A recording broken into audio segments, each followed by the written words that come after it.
Yeah.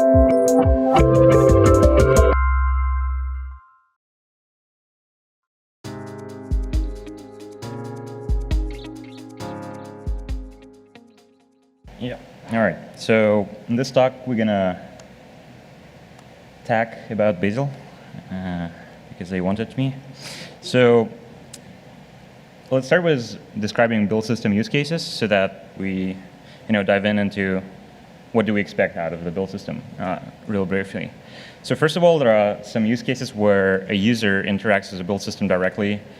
And this is normally done either through your terminal environment or through your IDE of choice, where in terminal environment you issue command line commands to the build system, meaning that build system should design it in a way so it's like human readable and it's consistent depending on different commands, and like there are always going to be same concepts that you use in different commands and they should look consistently. Alternatively, you can use IDE and interact with the build system through IDE integration, like you can imagine with Gradle. You can run Gradle tasks in IDE. You can sync IDE with a build system, and build system will provide an IDE and understanding of what it is that your project is from the build perspective, meaning that build system needs to have an API for that. Then there are some automation use cases. They are very similar to your terminal use case. It's just that the build system should also be designed with these in mind so that they're not left out, so that build system outputs stuff into std out and std error correctly, so that it uses exit codes correctly, and that sort of stuff. Those are normally either continuous integration or your scripts that you can run somehow and interact with the build system. This is an example of Bazel building itself on Bazel CI. And the last, I think, but still major use case is plugins / extensions to the build system so that you can enhance or override or other how hook into the build process and change something in it or like get more information out of it. So a build system needs to provide a way to do that.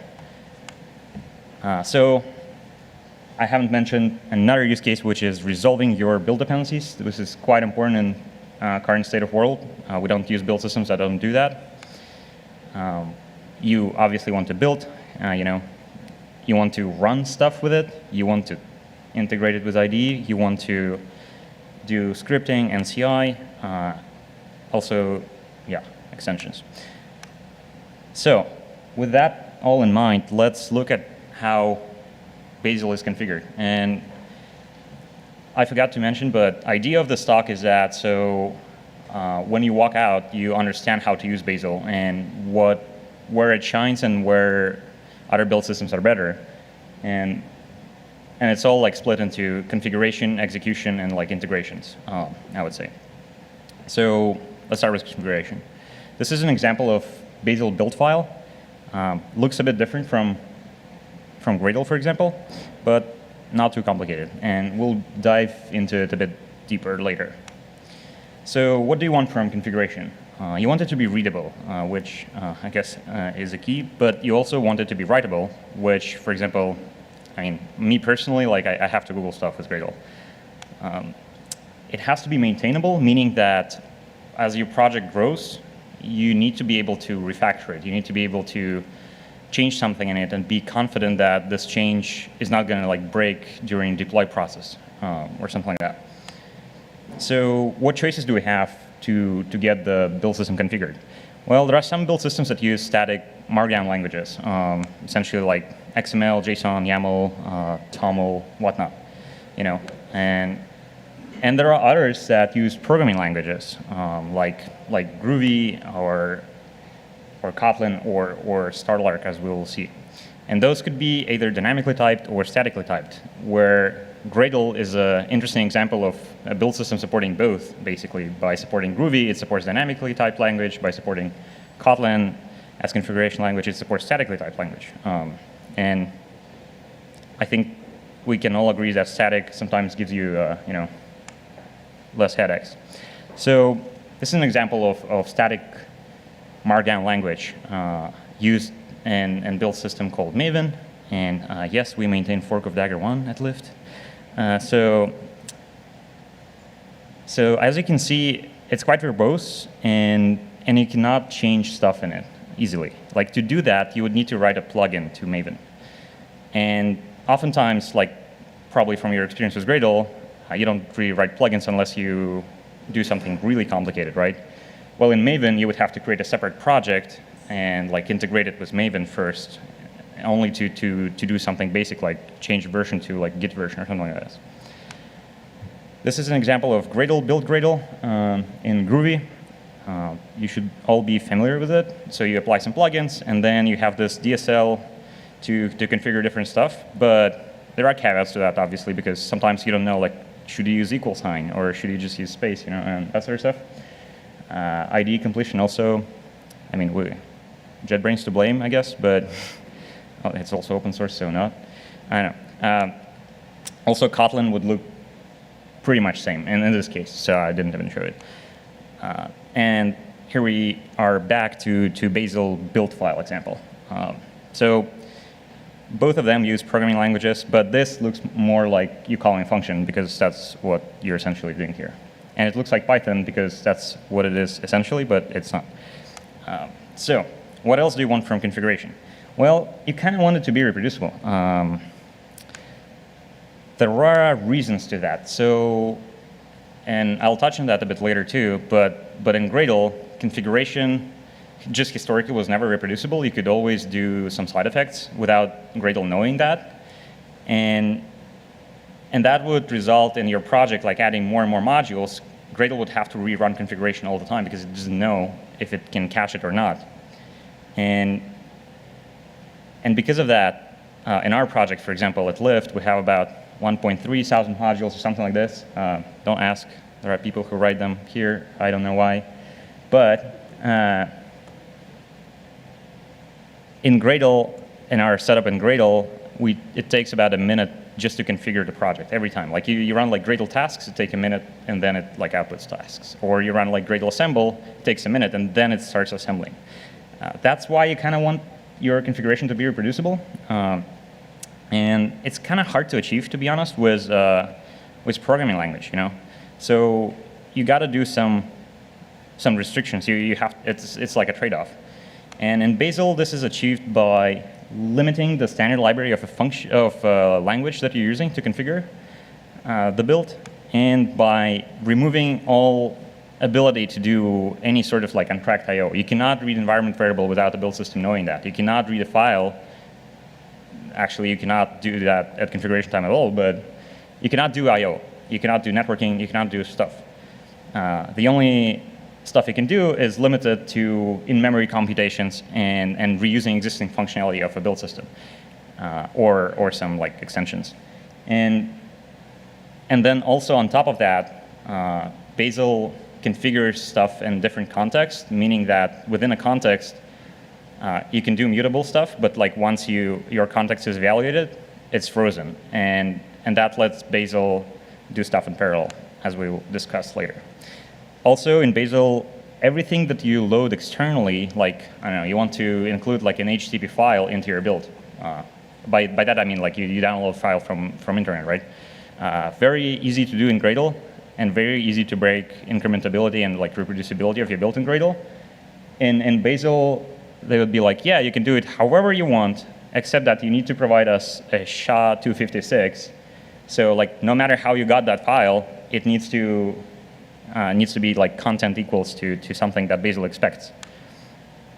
So this is an example of like what you can do in Gradle, and then people will complain on Tuesdays, because why not? So how does Gradle solve this? It's just it's not to say that Gradle is bad, and I'm friends with Gradle people, but it's hard. So in Gradle with Groovy, you have Groovy syntax and dynamic type system. Yeah. Then you have unlimited mutability, like almost literally. In some cases, Gradle will limit like life cycle of when you can mutate stuff, but mostly unlimited. Meaning that it's hard to reproduce, and any part of the project can change stuff. You can do I/O at any point. You can do I/O at configuration time. You can do I/O at execution time. And that I/O can be completely untracked for the build system. And Gradle will just not know that you did it. And it can actually block the thread that Gradle is running on. It has full JDK standard library included to you. So you can do like file I/O. You can do networking with like HTTP URL connection if you really like it. You can do a lot of stuff. But you can write Java in Groovy, which is great. With Kotlin, well, we get Kotlin syntax. We get static type system. So essentially, it's Kotlin, but like script version of Kotlin, but still very good. So that's great. But still, unlimited mutability, unlimited I/O, full JDK standard library, and that sort of stuff. I've described this in a blog post, after which 3 different Gradle folks reached out to me. But essentially, those are solvable, and this blog post describes how Gradle could solve them. The problem is that it will be a breaking change, so it has to be introduced like very gradually. And I've been told by Gradle people that they're working on caching configuration, but yeah, I'll include that later. So in Bazel, let's introduce you to Starlark, which used to be called Skylark. And if I understand it correctly, there was some copyright issue, so now it's Starlark. Well, first of all, we need to understand how Bazel evaluates Starlark. And that's described by the link below if you are really interested. Basically, there are 3 phases. There is loading, analysis, and execution phase. At loading phase, there are 2 types of files that Bazel cares about. Those are build files, and they can have different extensions. But because as you can imagine, on macOS, build, like the macOS file system is case insensitive, I believe. So, and Gradle creates build directories, so you cannot create build file. So Bazel supports like an extension to this file if you need that.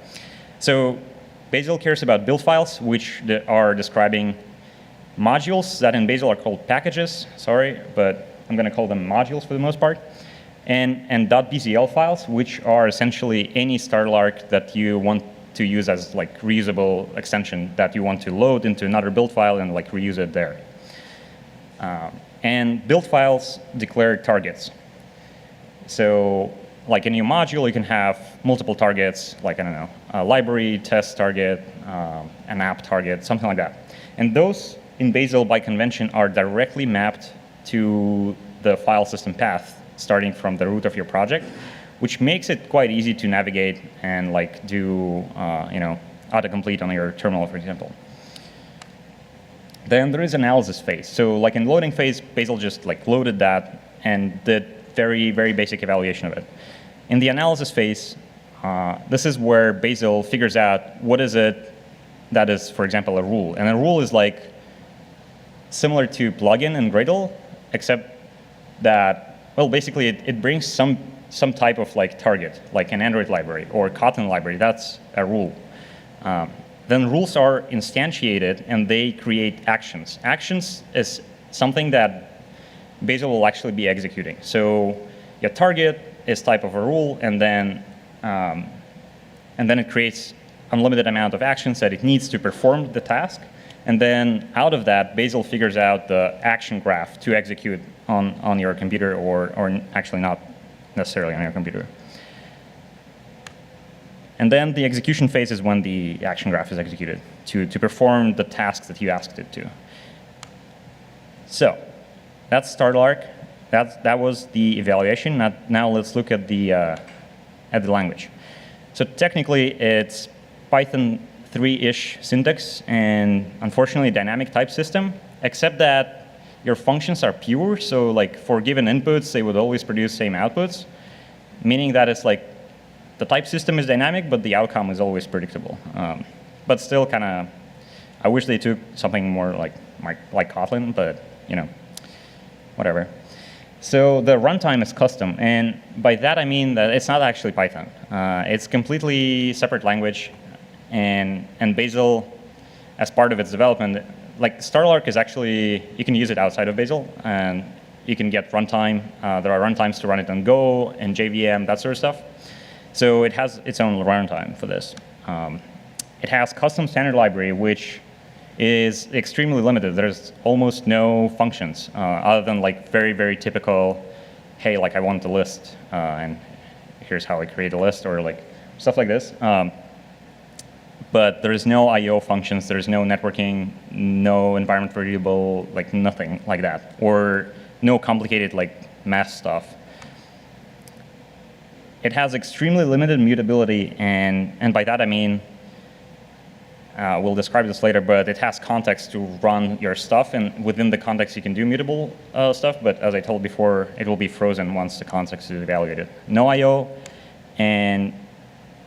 but like, how do you do builds without I/O, right? Well, Bazel provides you built-in I/O-specific API, so to do something actually useful in your build, you have to use specific Bazel API, so Bazel knows what are your inputs and what it expects as an output, so that everything is tracked by Bazel because of that. And yeah, you can pull it off. I've seen people using it to configure like CI or do some other crazy shit. It's pretty interesting, and it's sort of safe. But by that I mean that if you don't provide your I/O-specific functions, user cannot do much. So it's kind of interesting to use like as something where user can like write into your system, but it's mostly safe to execute. You better still like container it, but you know, it's interesting. So let's take a look at the Bazel build file again. So you see two Java targets, Java library and Java test. Those are native rules in Bazel right now. They're being extracted, but basically this describes a package with two targets, and package is essentially a module. And Java library, like a call to Java library rule here, essentially creates a target with name lib, and the other one creates a target with name test. So that's about it. It's not too complicated. So Starlark essentially have functions and variables. Functions can be either rules or macros. Variables, as we discussed, mutable within a context, frozen once the context has been evaluated. So you cannot share mutable stuff between like different build files, for example. Those would be frozen, those would be read-only. So what's a rule? Rule is what's useful in Bazel/Starlark environment. It's essentially a function that for given output has to do reproducible I/O, and has to is like a constraint from Bazel on you. You technically can do non-reproducible I/O, but Bazel has all the right in the world to like skip your rule execution if it's already seen it being executed and it has the output in cache. So there is a way to opt out. I won't tell you, and it's really hard to find in docs. So technically, you can only do reproducible I/O. And once you do that, you can sleep so much better at night because your builds are very reproducible. It declares a set of attributes which are essentially like function parameters, like named parameters, you can think of them. An example of a rule could be like a Kotlin library or Java test or that sort of stuff, you know? That's a rule. And it cannot perform any I/O during like configuration or analysis. It can only declare actions, and those actions would actually perform the I/O at the execution time. Rule also can expose one or more providers, which is how rules can communicate with each other, so that it's essentially like a public API of your rule. So another rule, for example, when a Java test depends on Kotlin library, a Java test can check if that's like a Kotlin library or that's like a Java library by asking it like what type of provider you are. So here's an example from rules Android. This is a declaration of a rule to run Android instrumentation tests. And essentially Bazel/Starlark provides you rule function to like register a rule. And you say like, hey, I will have these attributes. And now the implementation of it will be like the function with impl name, and which we'll take a look at later. here's the outputs, here's the tests, that sort of stuff. And that's an example of implementation of a rule. You obviously don't need to read it, but that's Starlark. It reads like Python, but better, runs better, or whatever. So what's a macro? That's another type of a function, but it's a bit special. It can instantiate rules, and it's basically useful for like composing logic, or like in your project you use Kotlin library only with these default values, so that you can create your macro and call it like, I don't know, like in our case we have like lift Kotlin library with our composable logic inside of it. It's only present during loading phase, meaning that once Bazel loads your build files, macros are gone. So they only kind of like inflate stuff, and like once they are evaluated, they're out of the system. Yeah, so these are type of macros we have, for example. We just wrap and combine logic on it. And let me show you an implementation detail, for example. So this is a macro, lift Android library. If we see that the language is Kotlin, this is, by the way, Buck, but it shouldn't matter. Buck also supports Starlark. Just forget what I said. But basically, if the language of this particular like lift Android library target is Kotlin, let's apply detect to it, which is how we compose and like minimize our build files, so that when you create a module, you don't have to like list everything every time again and again. You know, you can create your macro and it will expand into what you want. And you can do this like very simple analysis on the input arguments to your rule, to your like actual macro, where like language, we check like that the string is equals to a string. You can do that, but you cannot do like complicated reflection. You cannot access provider of a rule. That's prohibited. For example, we always apply PMD because why not? It actually supports Kotlin now, surprisingly. For example, we apply error prone, and we have like some custom null package info generation, whatnot. And then we call into a native rule to actually inflate, like once we set this all up, we will inflate like the actual Android library so that it still gives you the Android library behavior. So that's that. Now, how does Starlark work for multi-module projects and in terms of like speed and all that and other types of scalability? First of all, very important, because Starlark is so limited in mutability and I/O, Bazel is able to configure different modules in parallel, essentially, which is very good, is much faster than doing it one by one, you know, apparently. And because it doesn't have any I/O, it's essentially CPU bound. So the faster your CPU is, the faster it configures. Nice. Now, since it's also it's not mutable and you cannot do I/O, it's completely cacheable. Well, maybe, OK, it's not completely, but Bazel is very smart, and essentially it's completely cacheable. So Bazel, once it configured a module and you haven't changed anything related to what you used in the build file, Bazel has all the rights to just skip the configuration phase for it, which is very nice because, as I mentioned, it takes a minute for us to do that with Gradle every time. Also, since Bazel has this very strict convention of following the path, the file system path of your project, like is directly mapped to your targets and modules, it is pretty smart at evaluating only build and Bazel files related to your build command. So even in large monorepos, if you want to build a single module, well, it will only load like the minimal necessary required of build files and LISM, which is very nice. This is like a scientific attempt to describe why serial non-cacheable configuration is bad. And these numbers are dropped down just to not look too bad. But in fact, they're worse for our project. But essentially, like the more modules you add with Gradle right now, the worse it gets, just in configuration time. In Bazel, that's not true. In Bazel, it will cache it, it will try to avoid configuring, and yeah, that helps a lot. But Gradle is working on configuration caching, so that's nice. One day.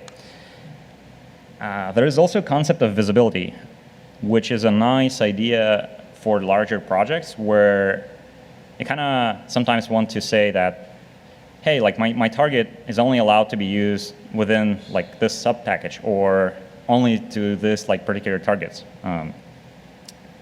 which is a very nice idea, you know. So in your Java library, for example, you can say visibility, you know, public, like this. This is essentially a public library. Or like you want to limit it only to another target in another library, so that you can prevent certain code from being like accidentally used by someone. They can still change this, obviously, so maybe that won't work. But yeah, maintainability. So what does it mean? It means that there is tooling from Google to do stuff with your build files. There is a tool called Buildifier. It essentially can auto-format your Bazel files, build and Bazel files, and also do some like basic linting on them with auto-fixing, which is very nice. We have it integrated as Git hook. When you commit it, it runs. If you change any build file or Bazel file, it'll format them. There's also a tool called Bulldozer, which is amazing. It's a CLI tool to do mass refactorings on top of your build. And I mean, I wish there was such tooling for other build systems, you know. Both read and go run pretty fast. Bulldozer sometimes takes a while, I guess because it refactors, but Buildifier is like really fast. So this is an example of really bad formatted build file. As you can see, src, like for some reason, or maybe like someone used like a tab instead of spaces. Like why? All right. So what do? You run Buildifier, and as you can see, it took like 0.01 second. Oh, well, that was pretty fast. The output of it would be the properly formatted, you know, build file. What about Bulldozer? Well, what if you've introduced your macro and now you have like lift Java library, right? You kind of want to change them everywhere in your project. Here's where Buildifier shines. Oh, Bulldozer, I'm sorry.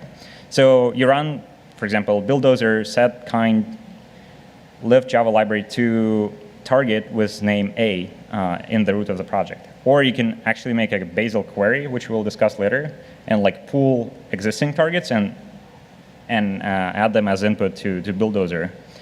So it was actually faster than Buildifier this time. Took literally 0 seconds. And it did the job. Now you have lift Java library. So that was the configuration, and I hope that explains why it is just faster and will work better for larger projects. Now let's look at the execution. So execution is when you run a build command, or when you run tests, or when you do something with Bazel, essentially. So this is how it will look like in your terminal. Not too bad. It's fine. Here are the commands you can run. First command, which I think is what Gradle really lacks once you start working with Bazel or Buck, is command to query your project. The query language is like very SQL-ish. You can intersect like different, what is it called in English? Whatever, like a lists or like sets of values. You can intersect them. You can do very complicated filtering, any type of like you know, plus set, minus set, that sort of stuff. So as a result of it, Bazel will execute a query and will give you a list of targets typically, and that what can be used either by you as a user of a build system, or like a build engineer, you want to, you know, find stuff, or it can be used by other tools to do something. Like, for example, you can have a CI job that only runs like Rob Electric tests because they're slow. Sorry, right? But that would be like a Bazel query first, and then you would input that into a Bazel build command. And yeah, you have build command.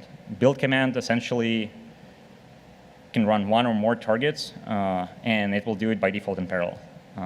So like actions would run in parallel in the action graph as much as they can. And build can fail, build can succeed. If an action succeeds, it's cached. And if inputs didn't change for the action, it's skipped. Then there is test command. It's very similar to build, except that at the last step, it runs the tests, but it can skip you too. By default, tests are cached too, which I think is very nice if your build system is like originally designed this way, so that by default, your tests should be reproducible too, so that they run fast. Obviously, you might want to, have like an integration test where part of inputs for it live in like a database or like something that is not tracked by Bazel. There is a way to opt out. I won't tell you. And there is run command, which essentially at the end, it runs a runnable target, like an executable.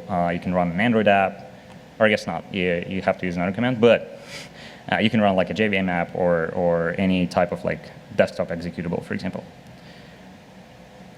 All right, so execution is incremental.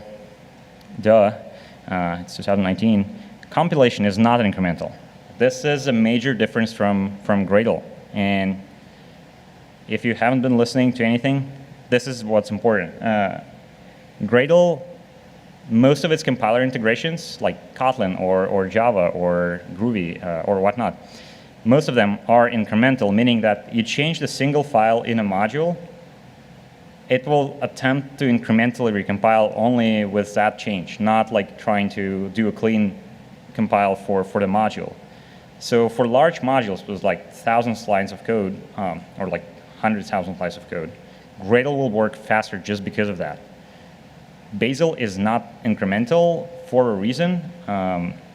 It's hard to make 100% reproducible incremental compilation. It's just really hard problem, and they're probably not interested in that because of this design decision, the Bazel kind of forces you to have like smaller modules, not, at least definitely not like hundreds, thousand lines of code, And since Bazel is very parallel and is incremental on top of that, it's fine. There are other optimizations that also offshift the cost of not having incremental compilation that I'll describe later. But take notice of that. If your project is not split into smaller modules, Bazel will be slow at when you change a single file. Yeah, so here's an example of incremental build run. I did a Bazel clean, and then if Bazel would be reproducible, right, they wouldn't have clean command. But just noticing. So I did Bazel build of target A. It built it from scratch, and then I did it again. It took like less than 10 milliseconds. Nice. Thanks, Bazel. So yeah, Bazel is parallel by default, which is still opt in Gradle for some reason, but also works in Gradle. Now, here's a very interesting and smart idea from Bazel team called ABI, or header extraction, or I call it this way. Basically, you can have like API with like P, which is a human-readable version of your like public interface. Well, if you imagine that you consume like, I don't know, support library, from the compiler perspective, it doesn't care about API that much.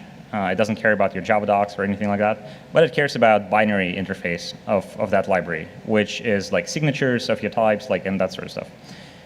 And that's what Bazel team decided to try to compute for some languages and try to compile against that. And I'll try to explain that. So imagine this simple, you cannot go simpler than that, right?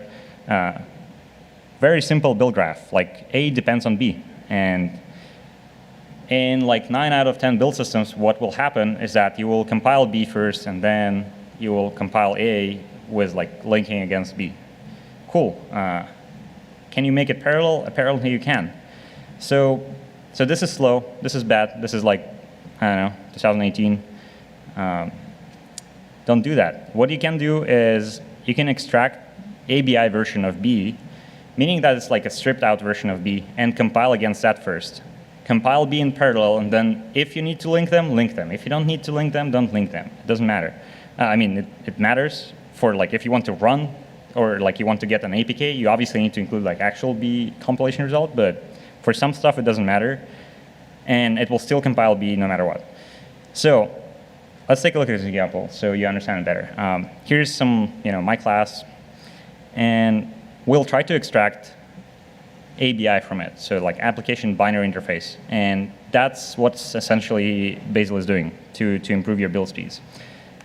So first of all, let's take a look at the class declaration. It's public, meaning that anyone can access it. If it would be private class, it wouldn't matter for public binary interface, So we analyzed it.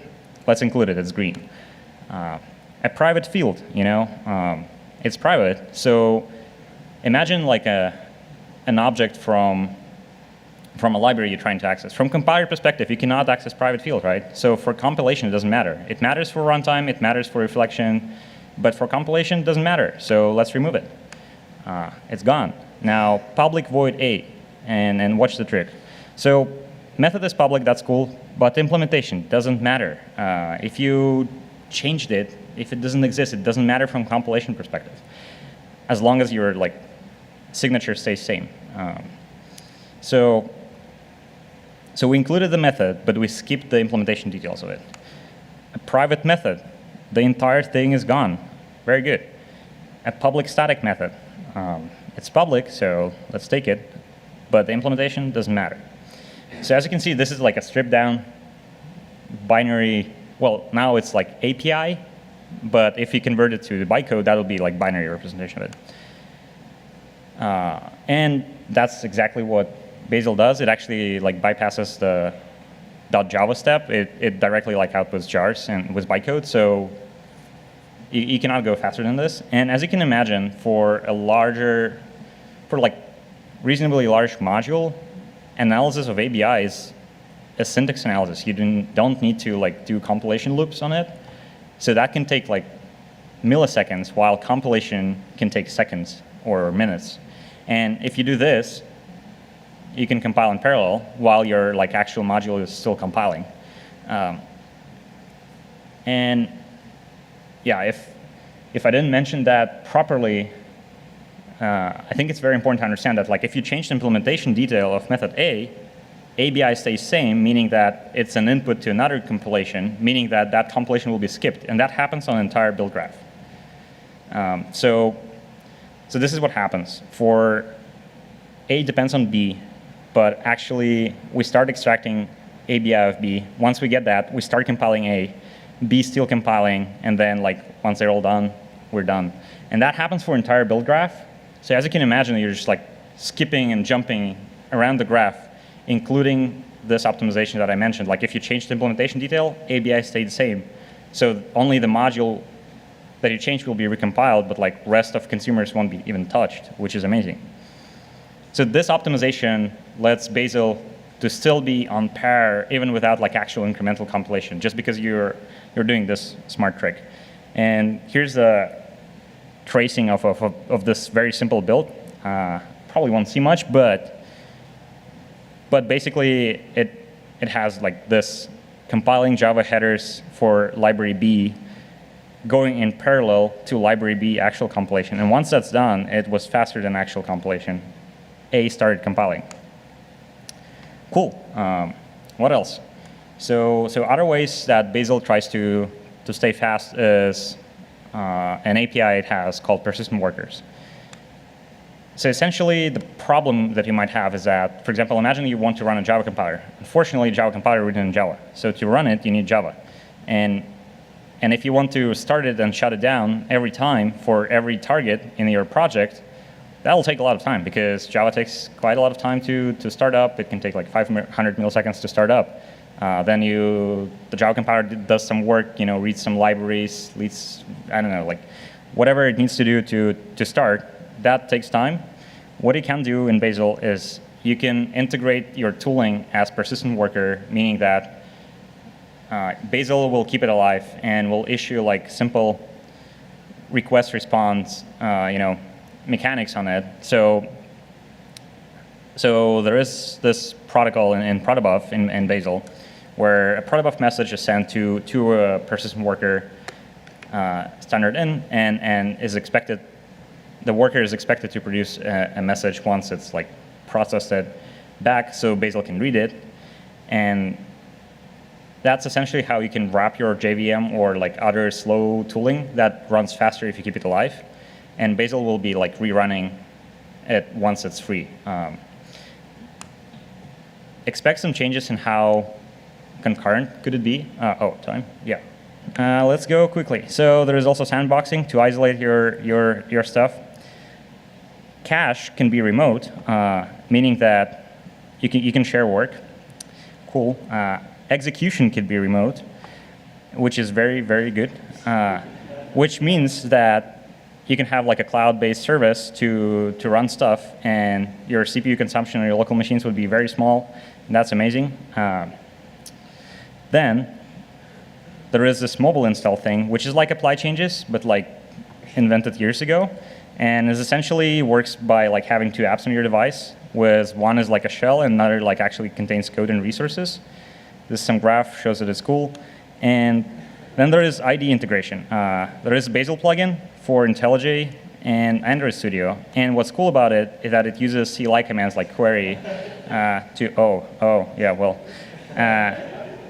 there is integration with Xcode. It's not official. Well, Google has a project called Tulsi, but it's not perfect. There is also a project called Xhammer. Lyft is also having like a bunch of tooling to do that, so you can integrate with Xcode. To integrate it with other tools, you have ability to run like anything. It's just make sure it's reproducible. And you can integrate toolchains and platforms. Is like, hey, here's Kotlin toolchain, here's like some other toolchain, Rust toolchain, whatnot. Extensions is how you write essentially like plugins, which you write Starlark and you load it from somewhere, and that can bring you new behavior, like new rules, new macros, whatnot.